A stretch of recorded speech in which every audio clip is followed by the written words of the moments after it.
Buen día a todos, mi nombre es Ricardo Alonso. Hoy vengo a hablar un poquito sobre hidratación en pediatría. Planteo el título Nuevas tendencias y controversias porque voy a ir, a medida que vayamos avanzando en la clase, vamos a hablar un poquito sobre las formas de la hidratación que han ido cambiando un poco en los últimos años y cómo la vamos a encarar nosotros desde nuestra cátedra. Esta clase está planteada para los estudiantes de quinto año de la Universidad Nacional de Villa María, así que, y para el médico generalista, como para tener en cuenta. Vamos a empezar por los conceptos. La hidratación se refiere al consumo de líquidos totales. Eso puede incluir agua, cualquier otra bebida que esté tomando el paciente, la persona. Los líquidos contenidos en los alimentos es muy importante considerarlos. Y a su vez vamos a agregar los líquidos administrados por vía parenteral. Si de repente el paciente está con un suero, también hay que sumarlo a la hidratación total. Estos líquidos totales le permiten al individuo mantener un estado de equilibrio del agua llamado euhidratación. Este concepto de euhidratación, también llamado normohidratación, que es muy importante para el equilibrio del medio interno, para que el cuerpo pueda hacer frente a las demandas fisiológicas del organismo conforme a su edad, su actividad física y su estado de salud. Es muy importante comprender que la hidratación no es una definición estática, es una definición dinámica que va cambiando con el paciente, con la presencia de fiebre, con la presencia de pérdida, con la presencia de actividad, con la presencia de cualquier tipo de gasto que pueda llegar a requerir mayor cantidad de líquido. A su vez vamos a hablar también de la contraparte de la hidratación, que es la deshidratación, en el que es un cuadro clínico originado por la excesiva pérdida de agua y electrolitos que comporta un compromiso variable afectando inicialmente a nivel circulatorio y en segunda medida el aparato renal, neurológico, pulmonar y otros niveles. En nuestro medio, en la pediatría en general, en la clínica de adultos también, pero en la pediatría la causa por lejos más frecuente es la diarrea. El reconocimiento temprano y la adecuada intervención en cuanto al manejo hidroelectrolítico va a disminuir la mortalidad del síndrome de diarrea aguda. Por cuestiones relacionadas al agua corporal total, el porcentaje que el líquido extracelular ocupa y la incidencia de las causas, la deshidratación es más frecuente a menor edad que tenga el paciente. Ahora vamos a ver en la siguiente diapositiva que, considerando las proporciones de líquido del lactante, que son significativamente mayores que las proporciones de líquido del adulto, el lactante está mucho más expuesto a la pérdida de líquidos excesiva y por lo tanto a la deshidratación. Acá podemos observar cómo la cantidad de líquido que posee un prematuro al momento del nacimiento, un bebé de término al momento del nacimiento, un lactante de menos de un año y ya un niño un poco más grande en comparación con el adulto. Cómo van a ir afectando, cómo puede afectar a nuestro paciente. A su vez, el adulto tiene una serie de mecanismos compensadores que el niño no tiene. Entonces, una pérdida de líquido excesiva en el niño, en los bebés chiquitos, puede llegar a ser mucho más grave que una pérdida de líquido en el adulto.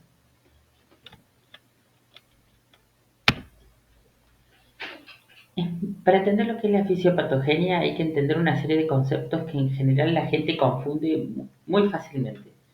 Y son importantes de conocerlos, a pesar de que no vamos a hacer demasiado hincapié en profundizarlos, que es un tema interesantísimo, salvo que alguno de los alumnos esté interesado, pero lo vamos a dar las definiciones como para que conozcan y después puedan, a medida que vayan viendo, profundizar. Lamentablemente este tema es muy difícil encontrarlo, no bien dado, porque en general está bien dado, sino fácil de entender. Es un tema que suele ser bastante difícil de comprender las primeras veces que lo estás viendo y que puede tomar bastante tiempo en que uno lo pueda sacar.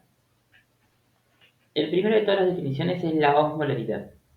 La osmolaridad se define con el número de solutos que existe en una solución por cada litro de agua. O sea, esto es muy importante porque la osmolaridad es un elemento que está afectado por todos los elementos de soluto y es la tendencia a su vez a atraer agua al medio donde nos encontremos.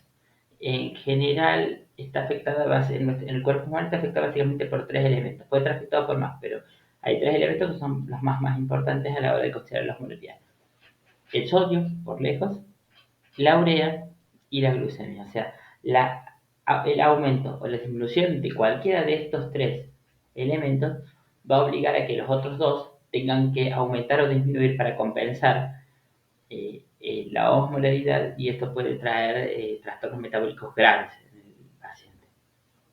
Ahora una definición que es muy común confundirla y que es muy parecida, que el tonismo es la capacidad de una solución extracelular de mover agua hacia adentro o hacia afuera de una célula por ósmosis. Se llama solución isotónica aquella cuya concentración de soluto es igual fuera y dentro de la célula.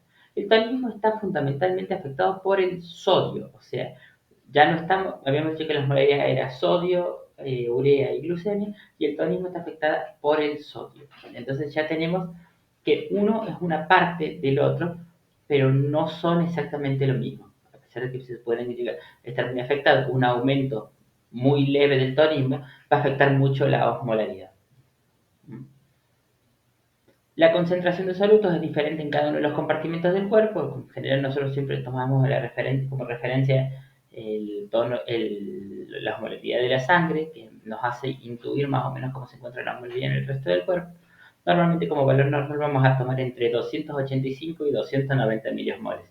Esto se puede calcular bien con la fórmula de osmolaridad o a veces las máquinas de estado ácido base te pueden dar el valor de la osmolaridad. Hay marcada diferencia entre los electrolitos presentes en el medio intracelular y extracelular, lo vamos a conversar un poco, y podemos clasificar las causas en diarrea y no diarrea en general en pediatría. ¿Por qué se clasifica así? Porque es tan frecuente que la deshidratación se produzca secundaria de la diarrea que las otras causas, digamos, son mucho menos. Este cuadro es muy importante y por ahí, por ahí uno le explican, cree que lo entienden, uno cree que lo entiende y en realidad siempre lo tenés que volver a repasar, siempre lo tenés que volver a ver. Este cuadro lo que te hace es comparar cómo está el medio interno, o sea, todos los electrolitos, afuera de la célula y adentro de la célula. Entonces, en general, el medio plasmático y el líquido y el espacio extracelular suelen ser similares, no digo iguales porque no son iguales, pero sí pueden llegar a ser más o menos similares. En cambio, el espacio intracelular es muy distinto al extracelular.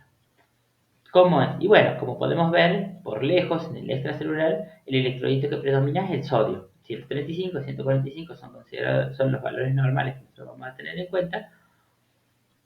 Otro que es muy pequeño, y el otro cation que es poca la cantidad que está, pero que es muy importante desde el punto de vista clínico, es el potasio, de 3,5 a 5 mil equivalentes por litro. El calcio y el magnesio son muy escasos, incluso a veces menos que el potasio, por eso lo los consideramos. Ese calcio de 5 depende también un poco del valor de referencia que pueda llegar a tener el laboratorio glucémico. En cambio, si nos ponemos a ver los aniones, vemos dos aniones que son los que más predominan. Por un lado, por lejos el cloro, entre 104 y 110, que puede ser un poquito menos, hasta 95. Y el bicarbonato, que siempre está en los 24 más o menos 3, 4.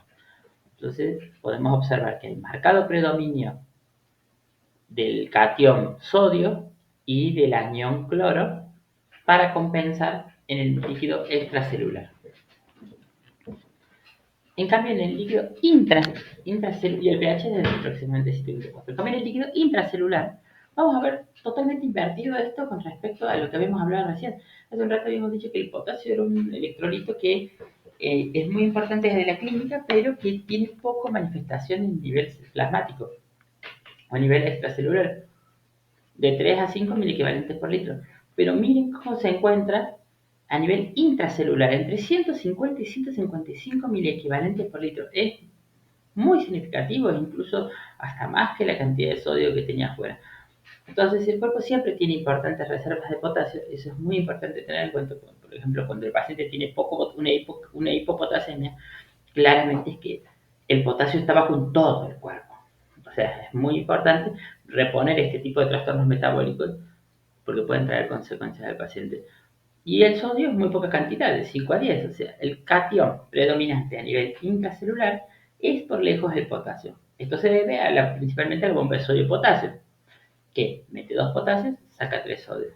Con respecto a los aniones, los menciono rápido, el bicarbonato y el fósforo, que son los más grandes, importantes, y las proteínas en menor medida también.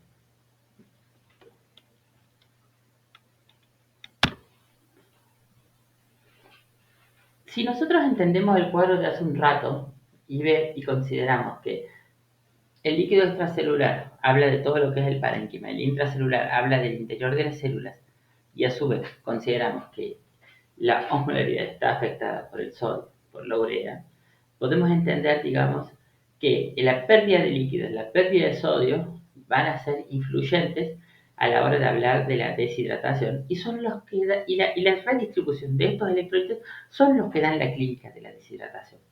¿Mm? Por ejemplo, ¿por qué? Porque de repente un paciente con ciertas afectaciones del sodio, si el sodio está muy aumentado, puede que no dé tanta clínica, pero en general las deshidrataciones siempre las vamos a ver con bajo sodio. Ahora vamos a lo más básico, esto se lo tienen que saber, esto es sumamente importante, la clínica de la deshidratación, esto es pregunta de examen y hay que saberla como el Padre Nuestro, porque realmente es muy, muy importante, es de clínica todos los días del médico general y del médico que ve niños también. Rápidamente vamos a clasificar leve, moderada y grave. Y vamos a tener en cuenta varios aspectos. Por un lado, vamos a ver las mucosas de nuestro paciente. En general, en la clínica, los cuadros leves no afectan mucho a la clínica. La clínica suele ser normal o casi normal, pero hay un signo que llama mucho la atención, que es la sed. Nuestro paciente tiene sed, o sea, va a tener mucosas húmedas, va a tener todas las otras cosas prácticamente normal, puede tener una pérdida de menos del 5% en los bebés pequeños, en los lactantes, o menos del 3% en los niños más grandes. Y esto es muy, muy importante porque también nos va a servir. Si de repente el paciente tiene una clínica de deshidratación, yo estimo esa pérdida de peso y yo considero que el déficit va a ser el déficit que estoy presentando bajo entre 30 y 50 mililitros por kilo, que eso va a ser lo que yo le voy a tener que reponer. Considerando que la deshidratación leve no da demasiada clínica, vamos a la clínica, deshidratación moderada. O sea, este paciente no llega como cosas secas o pastosas. Puede, puede tener enoftalmos, de hecho suele tenerlo. En los bebés chiquititos podemos tratar de palpar la fontanela y la vamos a ver hundida, excepto en el neonato. El neonato tiende a hacer otro tipo de deshidrataciones que son hipernatremias, o sea, con aumento del sodio, por lo tanto no va a dar la clínica, que era más o menos lo que había comentado hace un rato. En general siempre traten de derivarlo al especialista a eso, porque no vas a ver los signos universales de deshidratación. No los vas a ver, o sea, sí los vas a ver, pero no los vas a ver tan claramente como en el chico más grande. Necesitas tener unos signos de alarmas distintos. Así que hay que tener muy en cuenta. A lo mejor no tiene nada de clínica, le pedís un laboratorio y da terrible. Lo pesás y tiene un descenso del 10% de peso. O sea, es un paciente que tienen que tener muy en cuenta esto. El signo del pliegue en los bebés, nosotros lo tomamos en el abdomen. Si vemos que se toma más de 2 segundos, lo consideramos positivo. Si vemos que toma menos de 2 segundos, es negativo. En los chicos más grandes o adolescentes podemos hacerlo en el pliegue de la mano como en los adultos. El relleno capilar puede o no estar movido. En general se dice que está entre 2 y 3 segundos, que se considera borderline, pero suele estar normal en primera instancia. El paciente empieza a orinar poco, no es que deja de orinar, sino que más bien orina poco, puede tener irritabilidad o letargo y en general tiene una pérdida de peso. ¿Cómo es la pérdida de peso? Si es un lactante, entre el 5 y el 10%. Si es un niño mayor, entre el 3 y 7%. Esto es muy importante porque es también la pérdida que nosotros vamos a estimar que tiene nuestro paciente. Entre 50 y 100 en los lactantes, entre 30 y 70 mililitros por kilo, son el déficit estimado que puede llegar a estar teniendo el paciente para que llegó a este estado. Igual volvemos a lo mismo, cuando hablamos de diarrea habíamos planteado que hay que interrogar bien a los padres sobre cómo viene evolucionando el cuadro, cuánto que viene estando, todo lo que uno considera, para saber cuántos días hace y cuánto tiempo puede ser que el paciente está deshidratado o cómo es que llegó a esta situación. Ya ahora vamos a la deshidratación grave. El niño corre riesgo su estado de salud e incluso puede entrar en un shock hipovolémico, que cuando el paciente se choca por pérdida de líquidos, y acá esto puede ser un cuadro muy grave. El paciente ingresa con cosas secas, ya tiene enoftalmo, siempre lo va a tener, o por lo menos y suele estar muy marcado. La fontanela anterior de los niños que tiene fontanela suele estar deprimida. El relleno capilar se prolonga más de 3 segundos. El signo del pliegue es positivo. El paciente ya no solamente que orina poco, sino que directamente suele no orinar. Su sensorio está alterado, ya no es ese paciente irritable que no sabes por qué está irritable, sino es un paciente que se quedó re tranquilo, que no protesta porque ya está el compromiso de la deshidratación, que el paciente ya ni siquiera tiene energías para eso. En el lactante se define por la pérdida de más del 10%, el niño más grande por la pérdida del 7%. Y a su vez es un paciente que hay que reponer mucho líquido, más de 100 litros por kilo, más de 70 litros por kilo. Ahora vamos a hacer un pensamiento rápido. Estás en un CAPS, te fuiste al interior porque necesitabas hacer unos mangos en una guardia. Llega una mamá con un bebé de 6 meses. Te cuenta que hace 3 días que está con diarrea y no se le corta. Dicen 3 días con diarrea, como vimos en la clase de diarreas, es una estándar, está bien, no se le corta, habría que ver cuántos pañales hace por día, vamos viendo. Viene notando que orina poco y le cambió 6-7 pañales por día con materia fecal acuosa, o sea, muchos pañales por día. Bebé de 6 meses, o sea, un bebé que es chiquito todavía, y vos lo mirás, lo primero, y mirás al paciente. Esto, si después podemos hablar bien de emergencias, vamos a hablar de lo que se llama el triángulo de valoración pediátrica, en el cual vos mirás el aspecto de tu paciente rápidamente, interpretando 3 elementos: aparato circulatorio, respiración y aspecto neurológico. Rápidamente lo ves y notas un bebé decaído, con una fontanela que la ves normal, pero está ojeroso, tiene la boca seca, el pliegue es negativo. De realizar un control de peso y ves 9,7 kilos. Y la mamá no recuerda el peso anterior. ¿Sabes cuánto pesa? No se me acuerdo, 10,3 kilos, algo así. Bueno, entonces, ¿qué diagnóstico inicial plantearías? El diagnóstico inicial uno se plantea, bueno, tiene una pérdida de 600 gramos sobre un peso de 10 kilos, es un poquitito, 10,3 kilos, es un poquitito menos entre el 5 y el 6%. Entonces estamos hablando de una deshidratación moderada. ¿Cuál sería la mejor conducta a seguir? Y bueno, hay que plantearnos una hidratación, hay que plantearnos una reposición del paciente. No está mencionado en el caso clínico si el paciente está tolerando o no está tolerando. No está mencionado en el caso clínico si el paciente toma pecho o no toma pecho, si toma pecho, toma fórmula, si la mamá ya le inició alimentación complementaria o no, si la mamá ya qué es lo que le está dando, faltan un montón de datos en ese sentido que es muy importante que pregunten. Entonces clasificamos a nuestro paciente, lo vamos a clasificar como una deshidratación moderada y una de las cosas, y acá está lo que yo les comentaba, sobre el sodio, el tonismo y el sodio, vamos a su vez a clasificar las deshidrataciones, aparte de moderadas severas, en hiponatrémica, isolatrémica, no hipernatrémica, dependiendo de cómo esté nuestro paciente. ¿Por qué? Porque en uno pierde sodio y agua, en todas pierde sodio y agua, pero en una pierde más sodio que agua, en la otra pierde más o menos la misma cantidad, y en la otra pierde más agua que sodio.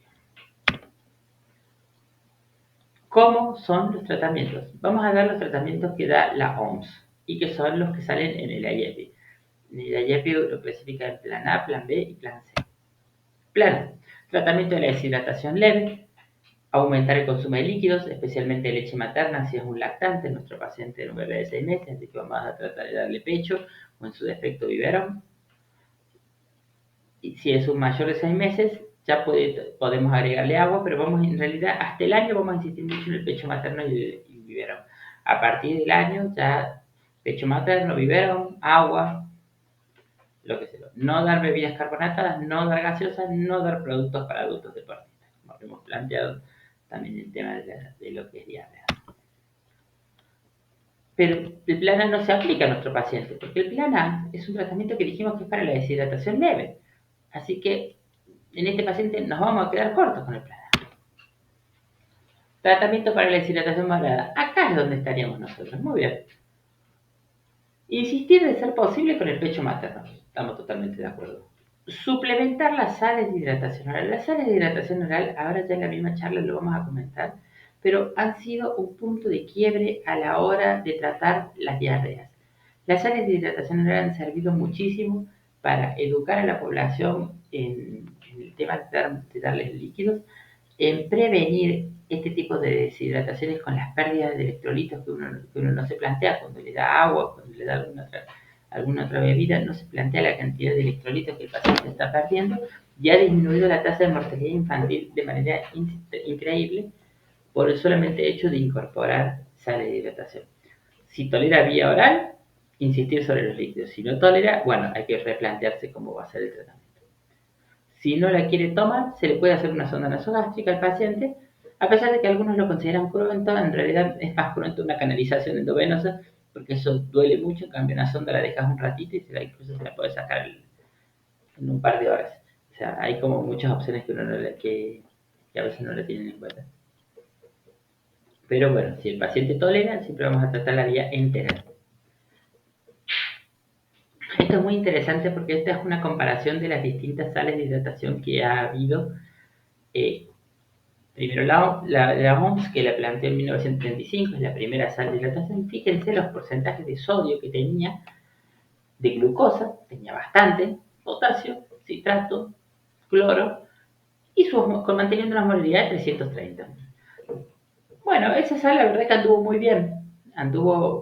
muy bien, pero se notaba que por ahí había ciertos pacientes en los cuales aumentaba un poco la diarrea o no lograba el efecto tan rápido como estaban viendo. Así que en el año 2012 plantearon las nuevas sales de hidratación oral con la fórmula que está planteada. Se disminuyó la cantidad de sodio. Uno dirá, pero está perdiendo mucho sodio. Sí, puede ser.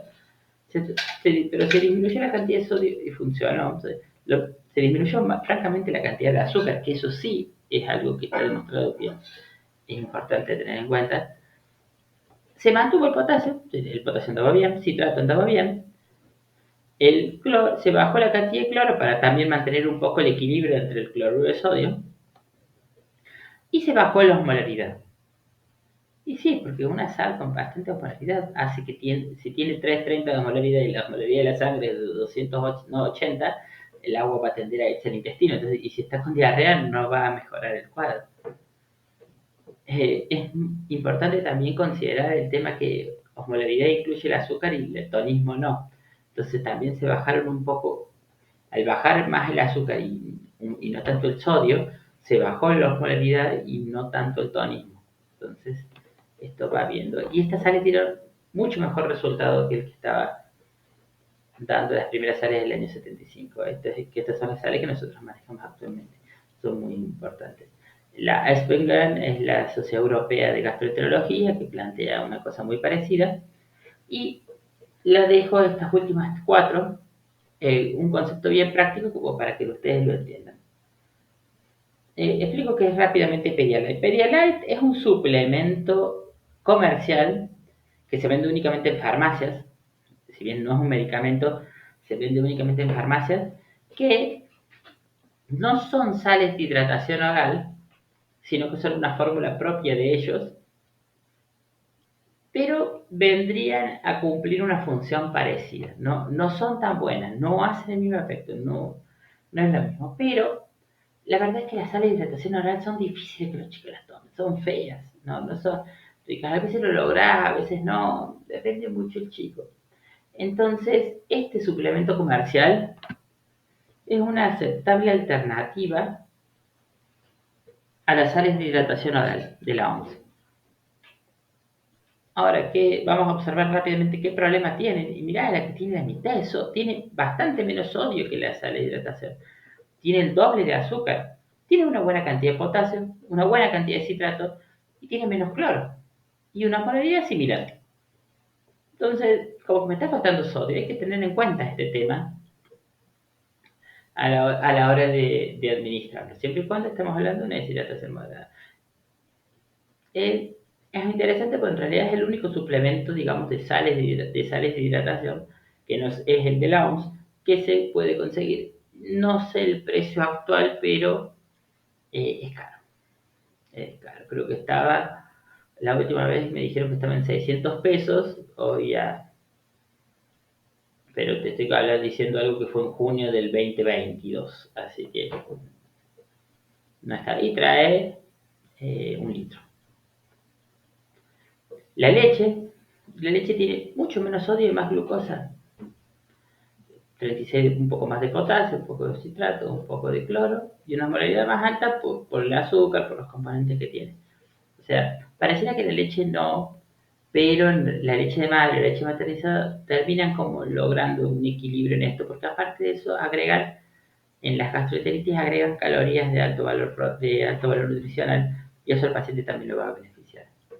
Vamos a las gaseosas, en especial una de las famosas gaseosas que es conocida porque la gente cree que tiene pH alcalino, lo cual es una mentira terrible. Todas las gaseosas tienen más azúcar, menos azúcar, pero eh, más o menos lo mismo. Miren la cantidad de sodio. O sea, las sales de las OMS tienen 75 equivalentes por litro de sodio. La gaseosa tiene 1,6. O sea, nada, no existe. Es como si no tuvieran sodio. Y tienen 627 de azúcar. O sea, un montón. Realmente es tremenda la cantidad de milimoles por litro que tiene de glucosa. Estamos hablando de 6 a 7 veces más que las sales de la OMS. De hecho, la tendencia en todas las gaseosas, si ustedes se les ponen en los prospectos la cantidad de gramos de hidratos de carbono, la cantidad de calorías en hidrato de carbono que tienen, están tratando de disminuirlo. Puede ser que a lo mejor haya gaseosas que tengan más, gaseosas que tengan menos, pero en general todas las gaseosas tienen unas cantidades tremendas de, de hidratos de carbono, o sea, de glucosa. Por ejemplo, justo me estoy acordando hace poco he leído la cantidad de calorías que tenía la Pepsi Cola, porque justo me plantearon eso y me puse a verla, y tenía 30 calorías por litro, 30 gramos por 200 centímetros cúbicos, lo cual es mucho, son 3 cucharadas soperas de azúcar o 6 cucharadas de té. 13 de citrato poco, no tienen potasio, estamos hablando que un paciente necesita potasio, no tienen cloro y su molaridad es altísima porque la cantidad de azúcar que maneja es altísima. El Gatorade, que es una bebida deportiva que recomiendan muchísimo gente, muchísimo incluso pediatras, miren lo que tiene, miren la cantidad de sodio que tiene, o sea, tiene menos de la tercera parte del sodio que tiene las sales de hidratación de la OMS, 4 veces más glucosa, 2,5 de potasio, no existe la cantidad de potasio que tiene. O sea, básicamente, el Gatorade es una bebida azucarada que da energía al deportista. Porque el azúcar es la energía también del deportista. Que, sinceramente, a lo mejor un deportólogo me puede explicar mejor este tema a mí si realmente es tan útil como ellos te lo pintan. Yo creo que por esa cantidad de sodio que me parece 21 gramos puede ser aceptable, pero por esa cantidad de azúcar yo no sé si es realmente tan efectivo como puede llegar a ser. Aparte del déficit de potasio que el deportista tiende a perder sodio y potasio, no, no sé hasta qué punto ayuda. Seguramente alguien que sepa más que yo de este tema me lo va a poder explicar. Pero en los niños no cumple ninguna función.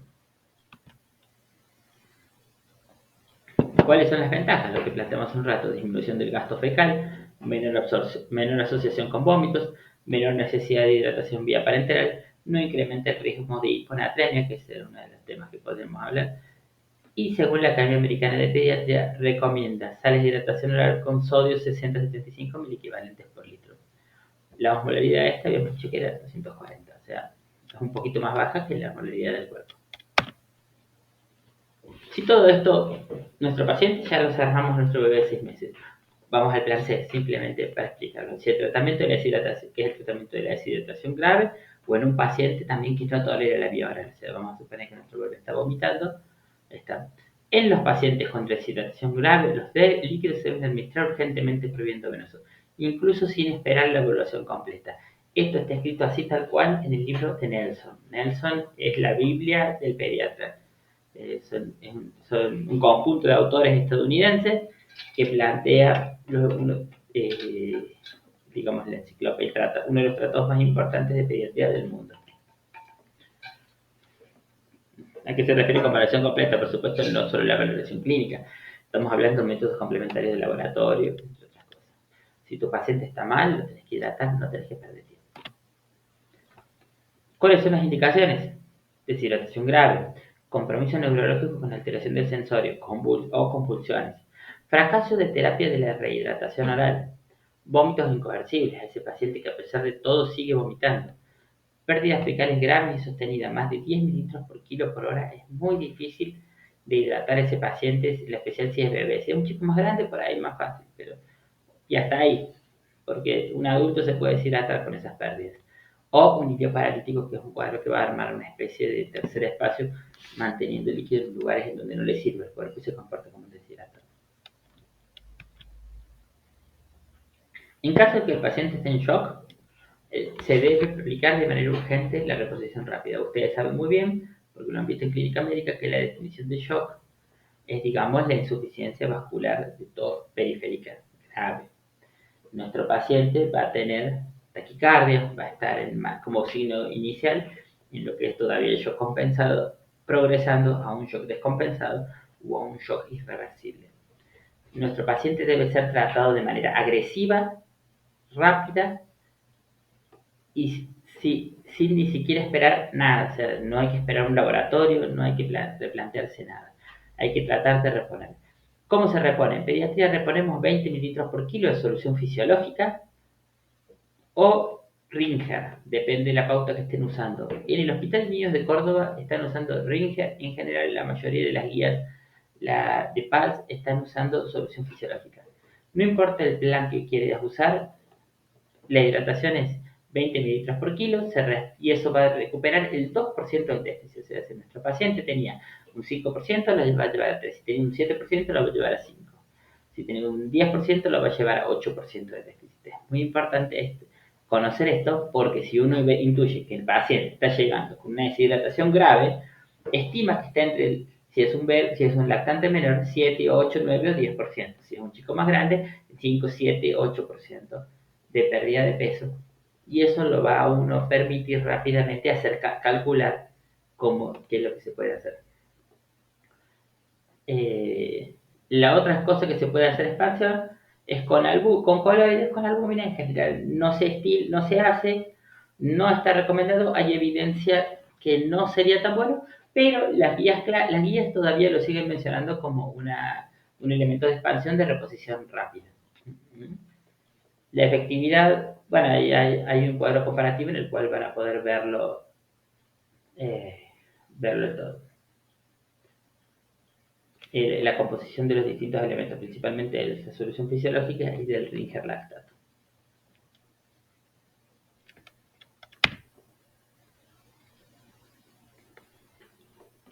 La rehidratación convencional de terapia del déficit es la forma. Llegó mi paciente, está con una deshidratación grave. Ya le hice la corrección, o está con una deshidratación moderada. Ya le hice la primera corrección, reponiéndole el 2% de su déficit en una expansión a 20 por kilo. Si está en shock, se lo paso en minutos. Si no está en shock, lo puedo pasar un poquito más de tiempo. Entonces ahora me planteo, bueno, ¿cómo sigo hidratando a mi paciente? Voy a tener en cuenta varias estimaciones. El déficit previo, que es la estimación del grado de la deshidratación, que lo vamos a calcular por el porcentaje de deshidratación por 10 mililitros, o sea, si nuestro paciente quedó con un 5%, 50 mililitros, y este déficit lo tenemos que pasar entre 6 y 8 horas. Las necesidades basales de mantenimiento, eso ya más adelante en la misma charla les voy a explicar cómo se calcula. Y las pérdidas concurrentes o sensibles, la diuresis y la catarsis, o las pérdidas insensibles, la piel y la respiración. Siempre vamos a considerar que si nuestro paciente está con fiebre, si nuestro paciente está con diarrea o está con algún otro síntoma, que esté perdiendo líquidos, los tenemos que tener en cuenta también. ¿Cómo calculo la hidratación? Hay dos formas básicamente de calcularlo. Una es por un lado la fórmula de Holiday y Ziegler y después está la fórmula de superficie corporal. No son las únicas dos, hay más, pero sí tienen una gran ventaja por sobre las otras formas. Son extremadamente fáciles de recordar y fáciles de calcular. En el año 57, Holiday y Ziegler hacen una publicación, ellos estuvieron durante mucho tiempo viendo cuánto líquido había que reponerle al paciente. Antes había unas fórmulas muy inexactas, o muy a cálculo a ojo, entre paréntesis, de cómo reponerle la hidratación a los pacientes. Y en realidad Holiday y Ziegler lo que calcularon fue la cantidad de calorías que requiere el cuerpo para mantenerse y no entrar en catabolismo. Entonces, ellos calcularon, bueno, dice, si un bebé de tantos kilos necesita tantas calorías. Y para metabolizar una caloría necesito un mililitro. Así que es muy fácil transmitir eso a la cantidad de mililitros y esa es la cantidad de mililitros que va a necesitar un paciente por día. O sea, un paciente que necesita consumir 1000 calorías por día para mantenerse y no entrar en catabolismo, va a necesitar 1000 mililitros por día. Pero tengo que considerar que si el paciente está con fiebre, ya no va a requerir 1000 calorías por día, va a requerir 1100, 1200 o lo que sea. Eso lo tengo que tener en cuenta. Igual, en principio, la fórmula de Holiday se calcula de esta manera. Si nuestro paciente pesa de 0 a 10 kilos, 100 mililitros por kilo. O sea, paciente que pesa 5 kilos, 500 mililitros. Paciente que pesa 8 kilos, 800 mililitros. Paciente que pesa 10 kilos, 1000 mililitros. O sea, fácil. En realidad, apenas lo dos, es muy fácil realmente. Después los divide el paciente entre 10 y 20 kilos. ¿Qué quiere decir esto? ¿Cómo lo calculamos? Voy a tomar los primeros 10 kilos, los voy a multiplicar por 100. Y los segundos 10 kilos los voy a multiplicar por 50. Los primeros 10 kilos por 100 y los segundos por 50 suena difícil, pero en realidad es muy fácil. O sea, si de repente mi paciente pesa 14 kilos, yo tomo los primeros 10 kilos, los multiplico por 100. 10 por 100, 1000. O sea, siempre va a ser 1000. Y tomo los 4 kilos que me sobran para el 14. 4. Y los multiplico por 50. Por 5, 20. O sea, 200. Nuestro paciente de 14 kilos necesita 1200 mililitros día como requisitos basales de gasto energético. Y así calculo cualquiera de los pesos que yo tenga dentro de los 10 a los 20 kilos. ¿Mm? Y en 20 kilos, si mi paciente tiene 20 kilos, van a ser 1500, porque dijimos lo mismo. 10 por 100, 1000. 10 por 50, 500. O sea, 1500 mililitros día. Y la última clasificación, paciente de más de 20 kilos. Si habíamos dicho que los primeros 20 kilos, los primeros 10 kilos los consideramos por 10, los segundos 10 kilos los consideramos por 50, ya tenemos 1500. Todos los kilos restantes, a partir de que los 20 kilos, los vamos a multiplicar por 20. Ahora, 1500 es la hidratación basal de un adulto, mujer, y de un adulto varón es 1800, es 2000. O sea, no es, un bebé de 20 kilos requiere mucho líquido, porque tiene un consumo calórico alto también incluso. Entonces, para que se hagan más o menos la idea de cómo es esto, un paciente de 20 kilos requiere 1500, un paciente de 10 kilos requiere 1000. Un paciente de 30 kilos, vamos a multiplicar 10 por 20 y me va a dar 200, o sea, 1000 más 500 más 200, 1700. Paciente de 30 kilos. O sea, es muy fácil de calcular, es rápido, lo podés hacer en la cabeza. Y si no lo haces en la cabeza, lo escribí y en 3 minutos lo estás sacando. O sea, esa es la gran ventaja de la fórmula de Holiday de Sexo. Hay otras fórmulas, hay unas fórmulas que son mucho más exactas, pero al fin y al cabo varía por tan poco con la fórmula de Holiday que no vale la pena desde la clínica hacer un cálculo tan preciso. Si necesitan hacer un cálculo más preciso, se hace de otra forma que no vamos a hablar en este video, calculando pérdidas insensibles y haciendo cálculo de todos los déficits del paciente. La cantidad máxima de agua que vamos a considerar en pediatría va a ser 2000 mililitros en mujeres y 2500 en varones, como si fuera un adulto, para que se hagan una idea. Bien. Y la otra fórmula que tenemos que tener en cuenta es la fórmula de superficie corporal. ¿Qué consiste la fórmula de superficie corporal? Y bueno, como solo lo dije, vamos a calcular la superficie corporal. La superficie corporal se calcula peso por 4 más 7, dividido en 90 más el peso. Así de fácil.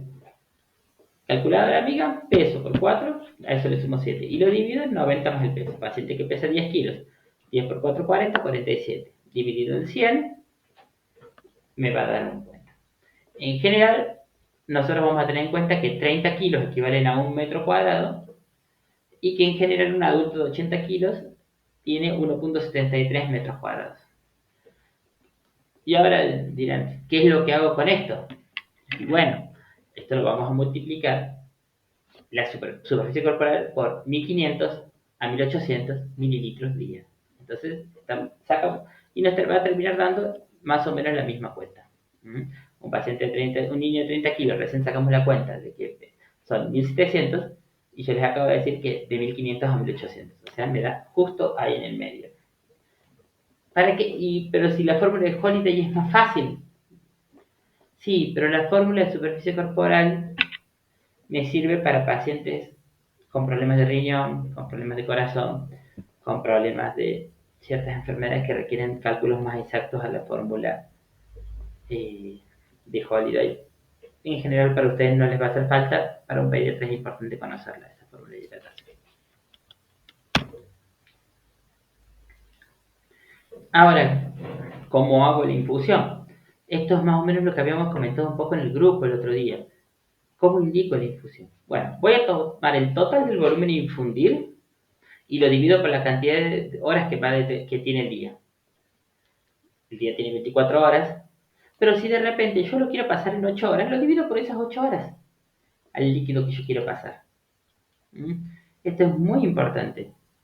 Yo de repente tengo un bebé de 10 kilos y lo quiero pasar los 1000 mililitros día que le corresponde, que sacamos por la fórmula de Holiday, 10 dividido en 24 igual a 42 mililitros hora. 42 mililitros hora si tengo una bomba, pero la verdad es que casi nadie tiene bomba. O sea, van a calcular 42 microgotas minuto. Esta es cómo ustedes van a indicar la hidratación en un niño de 10 kilos. Bien, vamos a lo mismo. 1500 mililitros día, un chico de 20 kilos, 1500 dividido en 24, 63 mililitros hora, 63 microgotas minuto.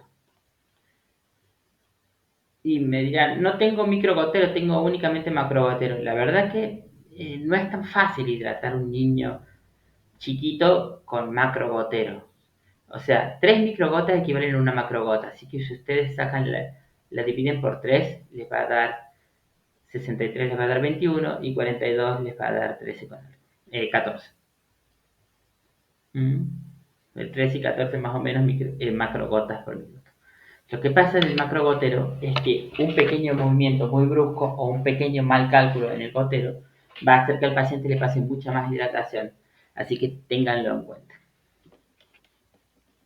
Ahora, si yo de repente quiero pasar una hidratación de 200 mililitros en 2 horas y yo tengo que sacar la cuenta dividido en las horas que yo quiero pasar. Por ejemplo, eso sería una expansión.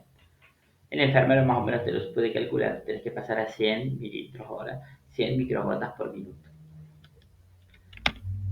Acá está la explicación en cuenta de lo que les había dicho de las gotas. O sea, una macrogota por minuto equivale a 3 microgotas minuto. Eso ténganlo en cuenta así. 20 macrogotas equivalen a un mililitro. O sea, cada 20 macrogotas que ustedes están pasando, en realidad están pasando un mililitro. Entonces, cuando ustedes indican 21 macrogotas, 21 macrogoteros en un gotero de adultos por minuto, están indicando que le pase un mililitro por minuto al paciente. Si yo indico 21 microgotas minutos, son 7 macrogotas minutos, 22 mililitros hora. Si yo le indico que a 21 mililitros por las 24 horas del día, son 504 mililitros día, o sea, es un suero.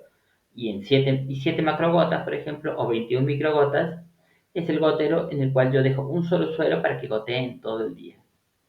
Ahí está más o menos la explicación de lo que está. 7 macrogotas por 60 minutos por 24 horas me va a dar 10.080 macrogotas día. Si eso yo lo divido en las 20 macrogotas que componen un mililitro, son 504 mililitros. Ahí tienen la fundamentación de la hidratación tanto del niño como del adulto y la comparación de dónde salen estos valores, digamos. No son valores arbitrarios, son gente que se sentó a calcular cuántas gotas por minuto caen y sacó estas cuentas que la verdad que son brillantes, que uno puede vivir sin saberlas, pero la verdad que está bueno entender la matemática de dónde sale. Ahora, ¿con qué hidratamos? Esta es complicado. No tan complicado por el tema en sí, sino porque ha ido variando mucho. No es complicado por lo que van a hacer, sino porque ha ido como variando mucho y ahí es donde un poco van a encontrar las controversias. Eh, el trabajo original de Holiday y Seager en 1957, bueno, plantea la cantidad de agua que hay que pasar, lo que está arriba a la izquierda.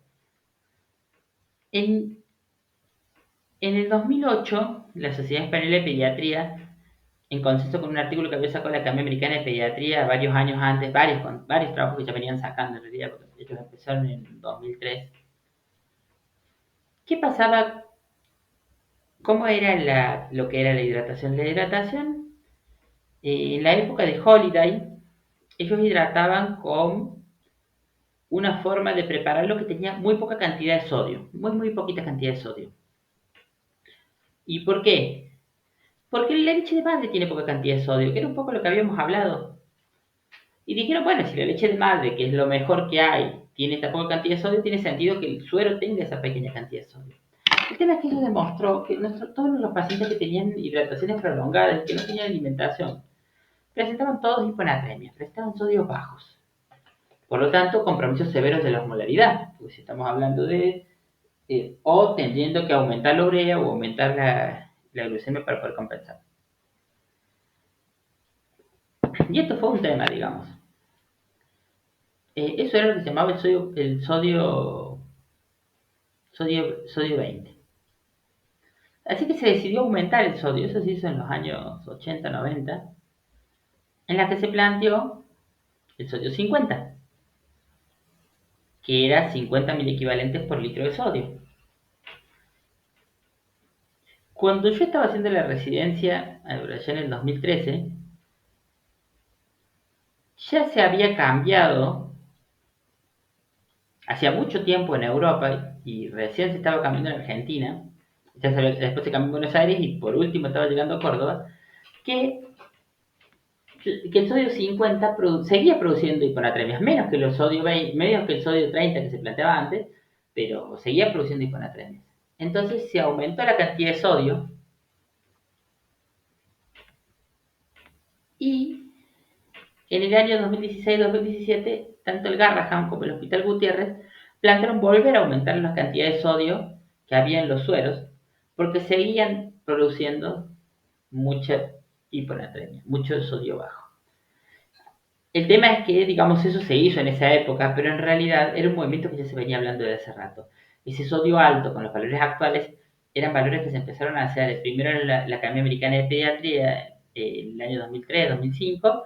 La Sociedad Española saca un consenso con sodio alto en el 2008 y, y al poco tiempo de eso, también la gente del Hospital Gutiérrez saca este artículo de las archivos argentinas de pediatría del 2007, que está ahí a la derecha, y bueno, ya actualmente está como naturalizado en los hospitales grandes que tiene que ser hidrataciones con sodio alto. Entonces, la guía española ya del 2020 ya lo plantea de esa manera y este artículo que les he dejado, que es un artículo de los pediatrics, que son los pediatrics son los artículos de la Academia Americana de Pediatría, ya también plantea, digamos, definiendo, que es del 2013, ya también establece que se tiene que hacer de esa manera. ¿Cuál es el tema? En Córdoba todavía hay muchos médicos que hidratan con la fórmula anterior del sodio. Entonces, lo que yo les voy a dar es lo que recomiendan las guías americanas, las guías españolas y la misma SAP en estos artículos que les acabo de pasar, que puede que algunos pediatras digan no, es mucho, pero bueno, eso era la fórmula anterior. ¿Cómo se hidrata en pediatría? En pediatría, en adultos vieron que ustedes ponen un suero con dextrosa y un suero con sodio. Dextrosa sodio y dextrosa sodio. Tema que imagínense, el suero con dextrosa tiene una osmolaridad muy grande porque tiene azúcar, pero ese azúcar rápidamente se redistribuye en todo el cuerpo y pasa a ser agua. Entonces, si bien tiene osmolaridad alta, tiene tono bajo, porque no tiene sodio. Y la solución fisiológica no tiene azúcar. tiene sodio, 140 miliequivalentes por litro de sodio. Entonces es una fórmula isotónica. Y posmolar, isotónica, y la otra es con una osmolaridad que al principio parece que es normal, pero en realidad termina siendo isoosmolar hipotónica. En un bebé chiquito, yo no puedo plantear isotónica, hipotónica, isotónica, hipotónica, isotónica, hipotónica. Porque el cerebro no tiene los mecanismos de protección. Así que en pediatría vamos a hidratar con una fórmula estándar. Siempre va a ser la misma y siempre se va a plantear la misma. O sea, vas a hidratar con este preparado que se le va a indicar de la manera que está puesto en la diapositiva de la enfermera. Por cada 500 mililitros de dextrosa al 5%, vas a tomar cloruro de sodio al 20% en las ampollitas, 20 mililitros, son 2 ampollas. Eso va a hacer que queden 140 miliequivalentes por litro.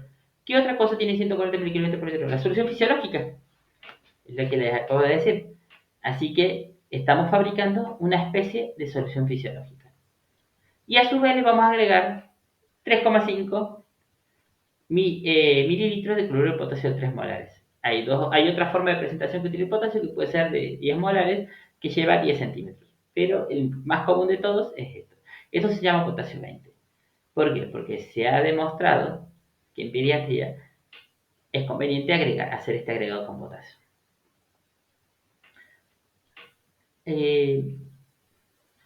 Y siempre van a gotear esto a lo que calculamos con la fórmula de Holiday. Si nuestro paciente pesa 5 kilos, lo van a hacer a 21 microgotas minuto. Si nuestro paciente pesa 10 kilos, lo van a hacer a 42 microgotas minuto. Siempre, siempre va a ser este preparado.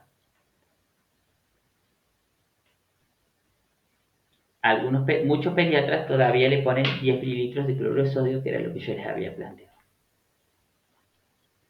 Recuerda que esta fórmula, aunque es general, no es universal, pero ustedes tienen que conocerla y así es como se hidrata un niño. Así es como se le indica a la enfermera.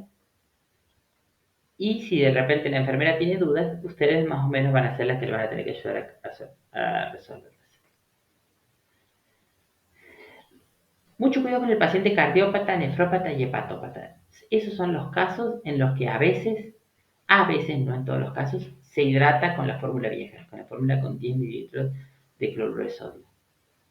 Depende del paciente, depende de la indicación. No en todos los casos es así, pero son como las pequeñas excepciones que uno tiene que tener en cuenta. En caso de ayunos prolongados, deberíamos hacer un laboratorio de medio interno una vez a la semana, o cuanto menos, si no, 2 veces a la semana, para buscar hipo e hipernatremias. Esta fórmula ha sido la que menos cantidad de hiponatremias ha presentado en los ayunos prolongados, pero no las ha anulado, siguen existiendo, menos frecuentes. Siempre controlar signos vitales, TA, frecuencia cardíaca, frecuencia respiratoria, temperatura. Si ustedes de repente ven una alteración en la frecuencia cardíaca, alteración en la tensión arterial, es algo que va a llamar la atención. Bueno, les dejo acá la bibliografía con las que armé esto. Esta clase en realidad el tema da para muchísimo. Yo traté de darles tips concretos, a pesar de que probablemente me haya explayado un poco bastante. No es fácil dar este tema. Incluso a veces uno cuando lo plantea para los residentes, eh, muchos médicos pediatras no se lo explican desarrollándote de cómo fueron evolucionando las cosas, y que te dicen esto es así, así, así que hay muchos residentes que realmente algunos de estos temas no lo han aprendido. A mí personalmente, cuando a mí me enseñaron a hidratar, no me lo enseñaron.